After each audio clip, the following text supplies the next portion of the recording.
And today we are going to talk about the connection between body and mind. So, for the new people, my name is Priya and I live in San Francisco. I work with people for 23 years and I celebrated last week my 48th birthday. I started really young with meditation, exploration, traveling, and it's a lot about the body. So when I started, I didn't know. I didn't know it's connected to pain body, what is body, why I feel like that in my chest, in my belly, my shoulders are heavy, headache, and all the symptoms that many of us have. And through my traveling, exploration, learning techniques, and going deeper in meditation, I realized that it's mostly about trauma. And trauma is a big word. When we hear trauma, we think about sexual abuse, about violence, about all kind of things. But trauma can be something that we think it's smaller, and the mind can make it small and say, "Oh, it wasn't a big deal."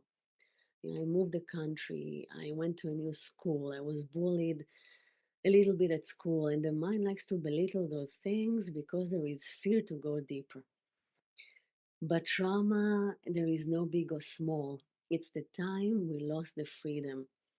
We lost freedom. We start to be stressed and anxious, afraid and alert, and the personality changed. And until today, people that come to me, they have symptoms, first of all, of overthinking, of anxiety, confusion, belittling. Sometimes we lash out. Sometimes you feel that you are reacting more than necessary, right? Something came out of your body, out of your mouth that you didn't mean. You're triggered. And of course, there are also sometimes depression and heaviness and imprints and pain. So today we're going to connect the mind to the body and also talk about how to heal. And this is why I'm always with half a smile because I know it's possible. I met so many people that are sick, that came to me with sickness, or know people that are sick. And it's beautiful to see the connection and also learn what is hiding, what is the wisdom that is coming. And it's not always, sometimes it's only the physical. So you never say to someone, "Oh, you are sick," because it's emotional and it's mental. It's more you are exploring it with yourself. Today we'll talk about the body and different parts of the body, also separating into yin and yang, mind and heart, the sympathetic nervous system and the parasympathetic nervous system in the brain, and understand that how to also see sickness. If you are sick or if you have somebody you love that is sick, how to see it in a different light in order to grow. Okay, so we'll start. Many people go to talk therapy, and I encourage people. And I did talk therapy since I was 4. My parents divorced, and I had a beautiful psychologist that I loved and I was in touch with for many years.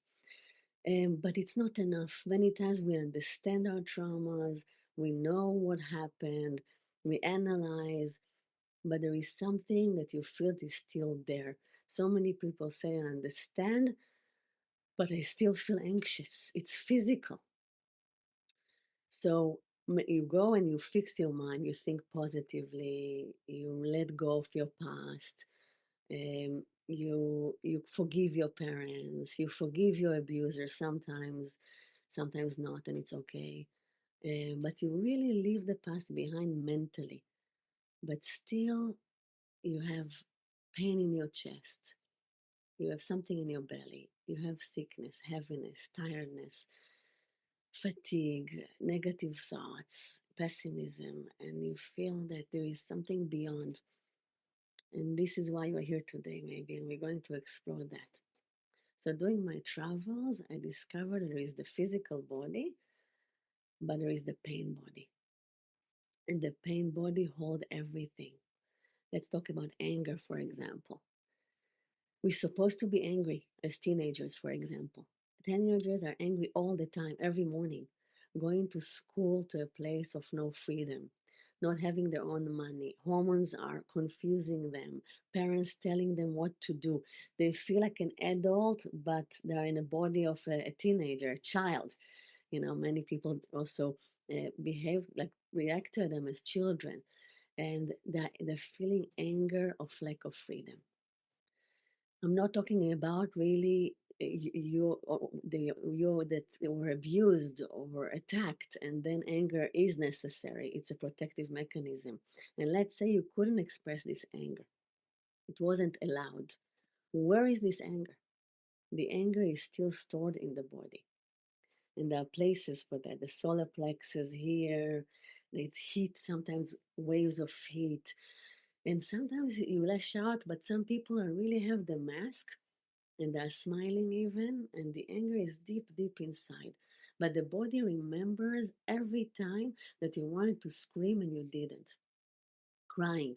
I don't know if you cry freely, if you cried about people you lost, mourning, grieving, if you cried about moments in your life. A baby, for example, they say that a baby is supposed to cry an hour a day just by being born in this world. It's not easy, right?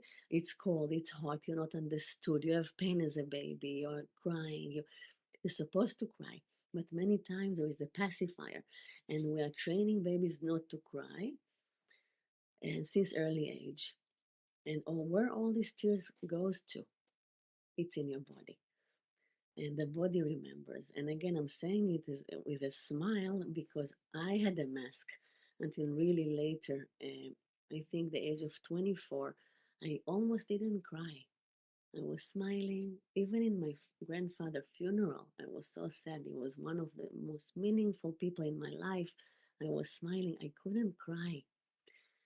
And then I went to the pain body in all kind of method that I will share. And I started to cry. And I cried. And it's not that you are crying forever now for months with no stop. Unfortunately, you're going in and out a little bit. We'll talk about it. But you are starting to clean the pain body and you feel relieved. You feel there is space. You feel stronger. So people come to me for many reasons. Some are already sick, and the body basically sacrifice. Let's say it is emotional, it is the pain body sick, sacrifice cells in order to give you a sign that something is wrong. So first of all, when sickness comes, we're taking care of the sickness, right? The mind is there jumping to help, doctors, things that you need to do, and this is necessary. But then, if you take it and you want to explore some more, you realize there are suppressed parts in you that got sick, and there is a deeper reason. There is a deeper reason. There is something to learn there. According to Chinese medicine, by the way, they separate the organs into yin and yang. And it's a whole story, it's a whole class I will not give today, but it's really interesting. For example, the yin is the heart. So the heart, the kidneys, the liver, many parts in our body belongs to the heart. And when those parts are sick, so then you know it's very emotional. And there are parts in the body that belongs to the mind, the skin, for example, the bones, the digestive system. It's the mind. The mind responsible of survival, of holding, of being strong. And the heart is more the emotional organs that have an important role in our lives. So when you have this knowledge, you start to explore. My point of view of life is I'm curious. It's like a school. I'm curious. When somebody comes to you, or something happened to me, and things are happening to me, to my kids, to my husband, of course, my family, I always put the lenses of let's check, not to go into the victim, not to go into the blame, the criticism. Oh, I didn't take care of my body. I'm not good enough. Now I'm sick. Or it's not fair. Why? Well, no, this will not help. And many times we go there and it's okay. Don't judge yourself if you are there. It's not easy. It's a shock. But then you understand that it will not give you anything. You'll drown more and more into misery and sadness. And it's waiting for us. It's so easy to go there. My lenses, and I had traumas, of course, this is why I'm here, right? My lenses were like, I want to know. I want to understand. First, my mind wanted to know. I knew I'm missing something. I had a, you know, quite a regular life, but I knew that I'm not happy. How can I not be happy? Sometimes there are moments in life that I saw, wow, everything okay, it's beautiful. I'm in India in a beautiful place. It looked like a postcard, but I felt miserable. How come? The inside I feel sad and outside it's heaven. So all this exploration brought me to have those lenses that today that something will happen or is happening, I'm looking at it as a place to grow. And this is the difference between people that taking it as warriors, or if we want more a gentle way, leaders, or people that fall into being a victim. In order to take it as leaders and to seek for wisdom, we need the right people around us, people that will support that also went through things in life, but they have the path. They, they know the way or can support you and not just say, oh, poor I'm so sorry. Um, Life is not, nobody promises a smooth ride. There will always be obstacles. It's part of life. We're supposed to feel, and there is so much wisdom waiting for us there. So we'll start by understanding the journey of our soul.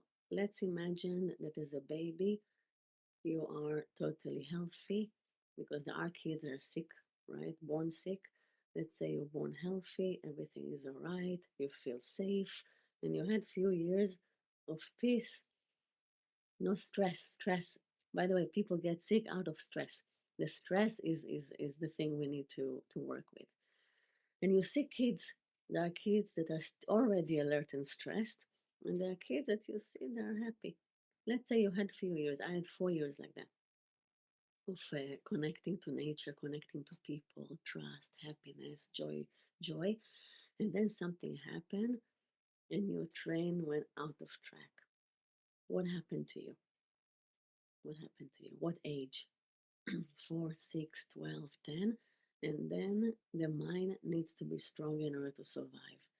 So we expect the mind that's supposed to use we're supposed to use in life. It's supposed to be efficient and practical and curious and young. We need their mind, but we expect suddenly the mind to be protector, to be alert, to overthink.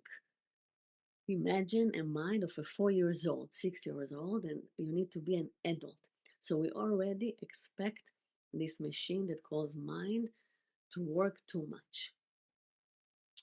Imagine a person that his mind is working now for 50 years, 50 years, working, alert. It's so hard. In the end, something will collapse. It's too much. We're not supposed to wake up in the morning, start to think, to be in control, to plan, to be stressed. If your day, most of it like that, something will happen. And the effect will be in the organs of the mind. This machine will break, will say enough. When that happens, you can see it as something really bad that happened because it is hard to be sick or to be depressed. Or you can see it as, okay, I'm in a path of healing. I'm going to heal because it's not supposed to be like that. I don't want to live like that. Stressed and anxious and tight, and suffocating. I want to be happy. So let's see what happened. When the mind take over when we are small, there is also emotional price. You lose your freedom, and we call it the inner child. Many times people go to a workshop finding your inner child, connect to your inner child. This is the child that's lost the freedom, lost happiness, the joy, the connection, and there is sadness. The anger is boiling into sadness, boiling into depression, and if the heart is giving up, basically you said for many years, so then you will get the disease in organ that belong to the heart, to the yin. to the feminine part inside us. And there is wisdom there. So today we want to talk about disease as wisdom, as a gift. And it's very hard for people that are sick. And I know there are people that are sick now hearing that and will listen to the recording. Um, it's hard. It's you need support. I worked with someone. Crohn is very common, but many years ago, it was more than 10 years ago, she had Crohn disease. And what I use a lot, people that are here and knows me know that I use a lot the mind and heart and center, the adult. And I have this session that I give. We separate you into three different parts: the mind and the heart, the masculine part and the feminine, the mind that is like giving the frame and all the emotion. And it's a beautiful session. And we can talk about every subject in the world, but I'm using the separation. And we thought, and I was curious about the sickness. And the man was really worried, saying, I don't know what to do. There is no really cure. I need to take medicine. I don't want to. He was worried, going to all kind of doctors and trying to figure it out. And when I spoke to the heart, she's saying to me, you know what? I want to be sick. And I was surprised. What do you mean? She said, I work in the bank. So who chose working in the bank, your mind or your heart? The mind chose the profession. I don't want to work in the bank. I have different dreams. As a child, I wanted to be an artist. I don't want to work in the bank. I'm suffering. I need a break. This is my break. When I have an attack, then I can rest. I stay home, I get attention. Suddenly, my husband is making me a cup of tea and food. I don't need to cook. She's saying, basically, and it's amazing to see those two voices of the mind that wants to survive, to continue to heal, and we want her to heal, right? And the part that wants attention, wants a break. With kids, with my kids, I give them day off. I call it a day off. And they call me from the school. And when they don't come to school, they call you. In Israel, it's not like that. What happened to Rami today? And I don't want to lie. He's not sick. No, he's in a day off. And in the beginning, they were surprised. What do you mean? I said, he's in a day off. Because I believe if I give him a day off, he will not need to be sick. And by the way, it's working. My kids are hardly sick. They missed maybe 3 days all year last year. We got the record because I give them day off those 3 days, and we have so much fun. When you are sick, you cannot have fun, right? You're in bed. It's not really fun because you have pain. So basically, when you so many years you don't have fun, so many years you are doing what you need to do. You go to a job you don't want, and you are struggling. So in the end, part of you is saying enough. Now, if a person that is seeing in only a sickness and take care of the symptoms in the body is missing so much because sometimes not okay. Sometimes it's not connected. I don't want to make anybody angry, but many times it is. And then when you go deeper and you hear the different voices, you discover that part of you needs this break. And then how can we create a life that combine the emotional part, the freedom, and the creativity without even changing a profession? Many times part of us that belongs to survival, the mind is afraid to do the work because you build something very safe. You're in a path and everything is okay. You're not happy as you can be, but everything is in control. And then why to make a move, you but when you start to open, so many beautiful things can come. Secrets. Secrets is another reason to be sick. Many people have secrets, and I'm talking about small ones, okay? I'm talking about big ones. So some people have secrets and they know that, and many people don't know they have a secret. When we do emotional work, things from the past can come. If you have a secret, you are asking the protector to keep a secret. So basically, to lock the secret in a box, to lock it and to throw the key, but somebody needs to really protect that the box will be locked. So it means you need to be in control all the time, not to drink, not to lose control. Maybe the secret will come out, will sneak out. There is a lot of fear there. This is a recipe for getting sick. A secret can be a trauma that happened to you. And again, the problem is not the secret, because after working with people for so many years, it's very hard to surprise me. I heard the same things again and again that, we didn't invent anything, unfortunately. It's all the same. So that maybe different kind of trauma, but it's repetitive. But for you, it's your secret. How can we keep it for so many years? It's so tiring. And the pain body, remember. You remember we talked about that? So basically it's already in your body. Working with secrets, it's beautiful. First of all, knowing that the worst already happened. It happened. It's in your body. It's in the book, in the unconscious. It's written there. It's influenced your personality. So we can only grow from there. But why not to tell a secret? What people will think, what it means about me. Now I'm tagged as I was abused, I was this, I was that. So we are serving the image, we are serving the mask. Something will happen. A part of you will get sick, or from loneliness, because when you're secret, you're alone, right? With the secret, and sadness, or from to protect something, and from tiredness and fatigue. It's not natural to keep a secret. Think about the natural state of a free kid, or I hope that you had a little bit of time like that, or a kid that you know. What do you mean secrets? I mean sharing all the time. Emma, if something will happen to her, and she broke a lot because she's wild, she will tell the story what happened to her elbow. She climbed the chair with wheels and she fell.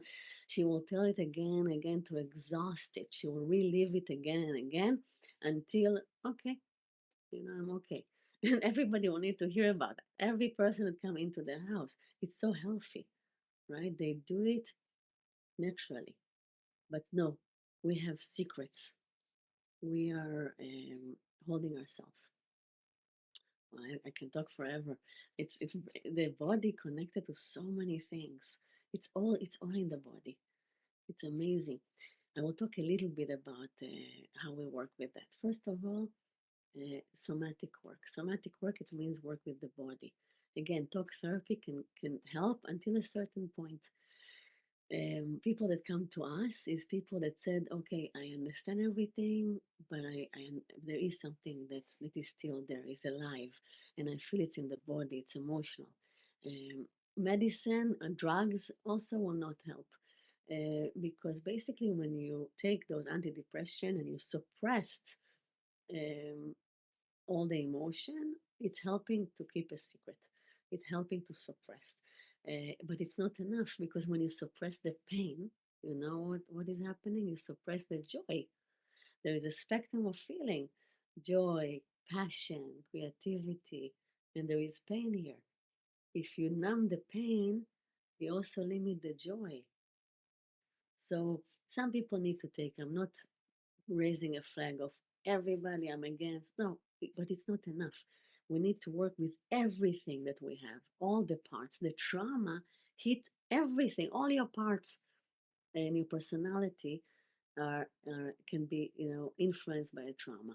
So to help only part of your uh, body and your whole of your being is not enough, because also other parts got the problem and the pain. So what I'm talking about is somatic needs to come hand by hand with other things that you are doing. For example, there is the method of Dr. Janov, and there is a book called Primal Scream. And Primal Scream is a book I recommend. Um, and you can find it in Amazon. It's an amazing book that explains exactly what I said about the pain body. And this psychologist discovered that there is something beneath the unconscious, and we can reach it through the breath. Okay, so the conscious is the mind, the unconscious is the heart. And when his client came and he tried to read the book, He's saying they talk through the mind, through the conscious, right? Through the memory. But many things we don't remember. It's in the book. We hide. We hide from ourselves sometimes. The people discover things they never remember before. Um, so one day a man came to him, laying down on a sofa, and he started to remember something from the past. And suddenly he started to breathe intensely, and a scream came. In the book he wrote it was a blood freezing scream he never heard before, and he understood it's connected to the breath. So one of the amazing method that exists in the world is ecstatic breathing. They call it holotropic or rebirthing, all kind of that. When people say breath work, sometimes it's meditative breath work. I'm talking about cathartic breath work. When you breathe a lot of air, and you don't do it alone, by the way, you need somebody to do it with you. I'm training people to do it because many times when you do it, things do come, and you breathe a lot and you bypass the mind for a minute or two. It will not hold. I wish it will hold, but no. You're making a lot of effort, and suddenly you drop into the heart and you feel the pain in your body. So the first thing you will feel is pain. And it's pain you don't feel now and you will not feel after. Wow, I have another body. This is the way I discover. I have pain. I have sharp pain. It's real pain. It's unbearable pain. And the pain comes out, and you can cry it out, shout it out, just feel it. And it's beautiful because you get in touch with parts of you that lives in the past. The problem that parts of us we abandoned. We think we are present, but part of us, and sometimes some people, big parts of them, lives in the past. And then we don't see life as it is. We don't enjoy relationship as we can. We are triggered, and this is because it's the old you. It's not. I realize also it's not so nice to abandon myself. It's not so nice to, if there is an inner child, a younger part inside me that lives in the past, he lives in horror, or he's lonely, right?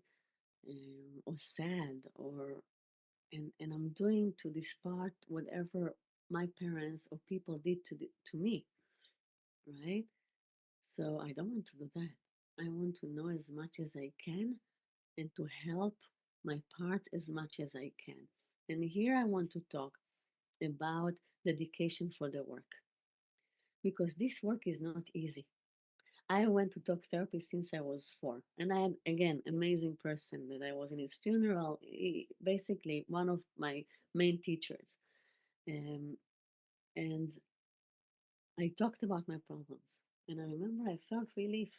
I remember really vividly when I left the office, and I walked, and after a few blocks, all my problems came back.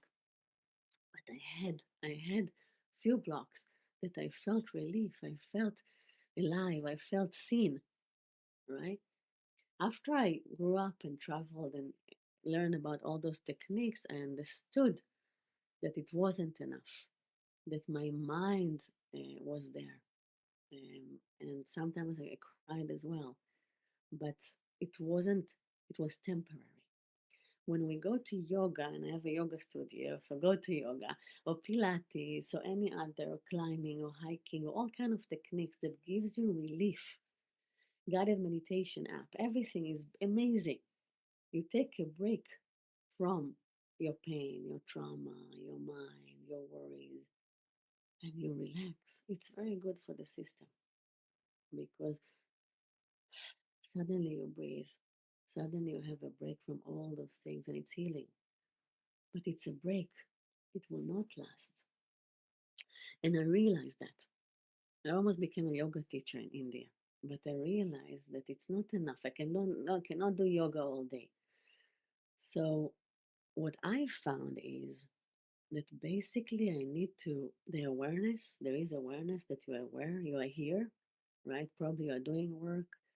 You are aware that you have your thoughts that are stressed sometimes, taking you to the future, anxious. And there is the body, and there is the pain body. Sometimes you feel heavy, you feel fat. You wake up in the morning, you're already tired, and you know it's not physical. Your blood count is okay, and there is the awareness, and you feel your sadness. But then we learn how to activate the awareness and become uh, parents that we didn't have, leaders, and you start to heal yourself. And now it's depends of your dedication. Even if you go to the best practitioner ever once a week, it will not help. The way it will help is only by daily attention. And I don't want to say that, I'm afraid to say daily practice because there are people that are trying to encourage them to sit meditation every day and they don't do it. Don't blame yourself. I didn't do it alone. I established my meditation practice and many other practices in a center that I didn't have a choice, basically. It was in the schedule. To ask from somebody alone that have a job or kids or things to do or a house and problems to stop everything and to practice is almost impossible.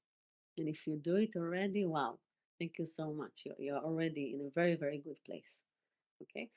So I understood that if I will not invest daily, and not all day, 20% of your day, 50% of the day, an hour a day in this path, nothing will happen. It will be a drop in the water because the suffering that happened as a child was daily. It was a lot. The loneliness was daily. So also we need to start investing and healing daily. For that, we need few things. First of all, we need people. It's very hard to do it alone. We were alone. We're not supposed to be alone. We need to find people that are also doing work that we can talk about our secrets, our pain, to understand that healing is more important than anything else, and to have those people. This is already very soothing because then you feel okay. You know, you teach yourself to trust.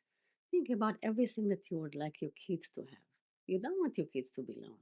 When you know, if you have a kid or you will have a kid or kid that you love, you don't want them to be lonely, right? You want them to have a friend or two. You don't need a lot. Sometimes a lot it's not real, right? It's more for fun and you want them to have someone except you to share. And I want my kids to have a friend. And I told Rome, you know, if you don't need to tell me everything, but have a friend. Tell him something, because you want to know they're not alone. The same as the inner kid. First of all, the people are very, very important. Second, the right method. It can be few, but you want to help your mind to calm down. So a kind of meditation technique. Sometimes it can be walking nature, it can be swimming, something that you do few times a week that you know that your mind is coming down.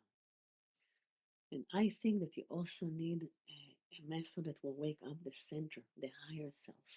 Because again, many practices are just a break. But what will make a, a not temporary change, something that will last, is something first that you clean your pain body. Every time you clean, it's not endless. It's like a lake of pain you drain. So you feel different in your body. It's real. You feel different in your body. And second is to see that you can lead yourself. In the beginning, you use other people to help you lead. They lead you, but the purpose is not to have a teacher or a guru just to say what other people say. I didn't choose this path. I believe in finding your own compass. That is not the mind. That is not the fear. And see what can I do in order to help myself. This is a beautiful thing to do. For me, I didn't know it would be my profession. I started out of suffering. I wasn't happy. And I stopped my life. I left my home and I did that. But for many years, I'm helping people that cannot leave their home and they need to do it wherever they are, and then encouraging them to curve time. And the mind will always say, I don't have time, I don't have time. You have time. It's the most important thing to do in life. It's the inheritance that for your kids, they're more valuable for anything you leave them from an apartment or whatever, because that's what we want to teach and that's what we want to become. Just a calm and happy people that surround ourselves with love, trusting people and trusting life. Coming back to getting sick when something negative. when my mind say, "Oh, it's negative. What happened to you?" And believe me, my life and my childhood wasn't full of roses. I think if my childhood was great, I wouldn't be here. So I'm happy about that. I made peace with my traumas because I really feel without my traumas, I will not be able to teach it. It will be only theoretical, right? So when you choose that, you understand that everything bad that you call bad that happening to you right now or will happen to you, it's an opportunity to explore. I, by the way, I almost died last Tuesday. I will share it and then we'll open for question because this is the most important thing. But I was in the pool with my kids and it was a beautiful day. And my friend was there with her kids. Perfect day. And my mom was there visiting. And we love water and pools. And then we had a picnic outside with a lot of food, of course. And suddenly a wasp came and stung me here. And it was a little bit painful, but okay, never happened to me. I went in the pool, they put me something, and everything was okay. I came back, packing the food, very good mood. Suddenly, I couldn't breathe.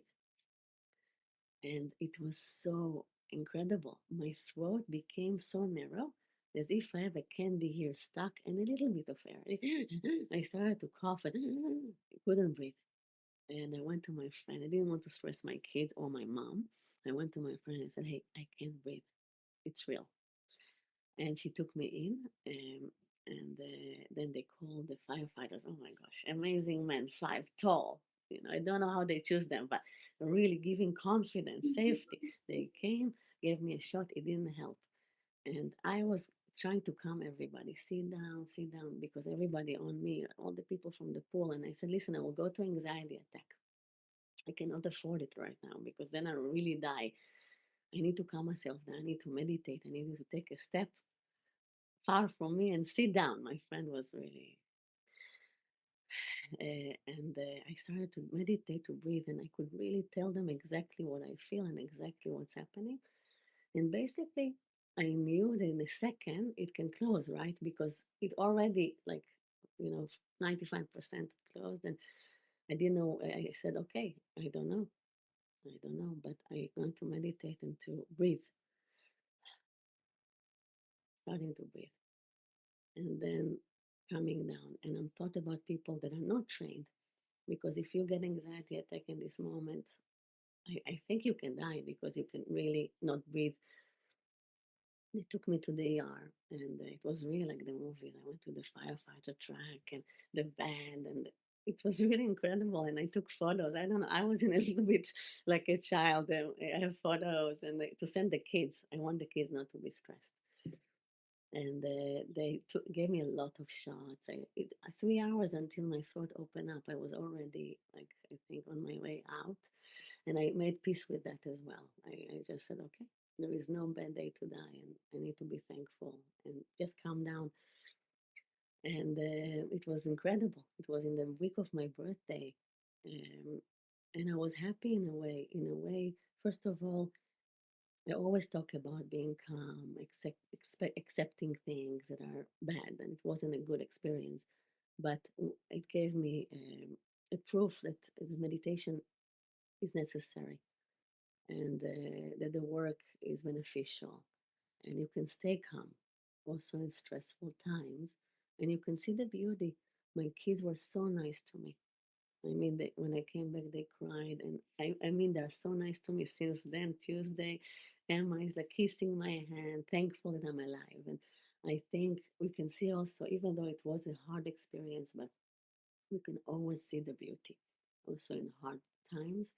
Um, and it gave me a reminder that meditation can really save you, basically. And and it's a difference in a way. You are separating yourself. There was the event that everybody, and there is also me. I can stay calm, even if there is a turmoil and we don't know what will happen. So I was thankful that I'm teaching and something that I already learned, and I know that because I started from suffering, and my mind was very strong and heart suppressed feelings, a lot of pain, my pain body.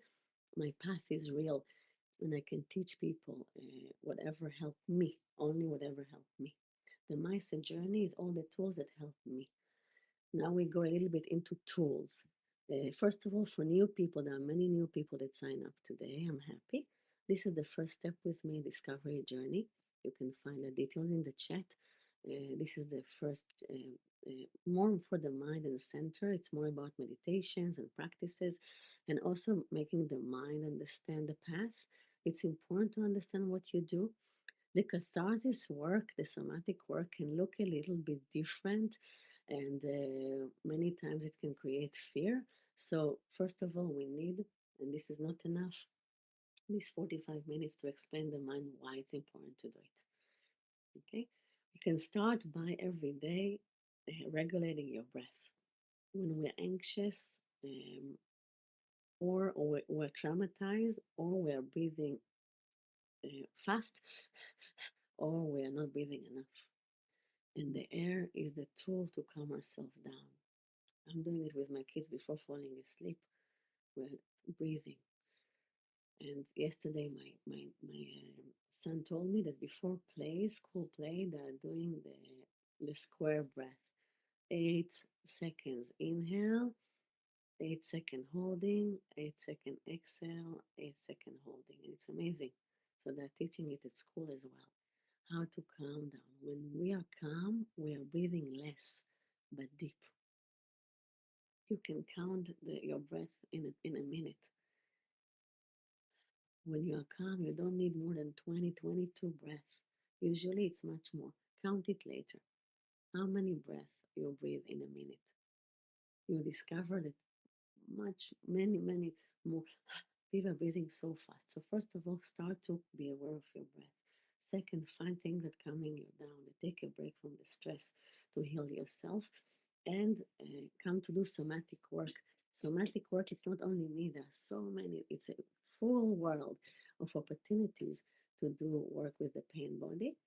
And the silence meditation, the Zazen, I think it was my biggest teacher.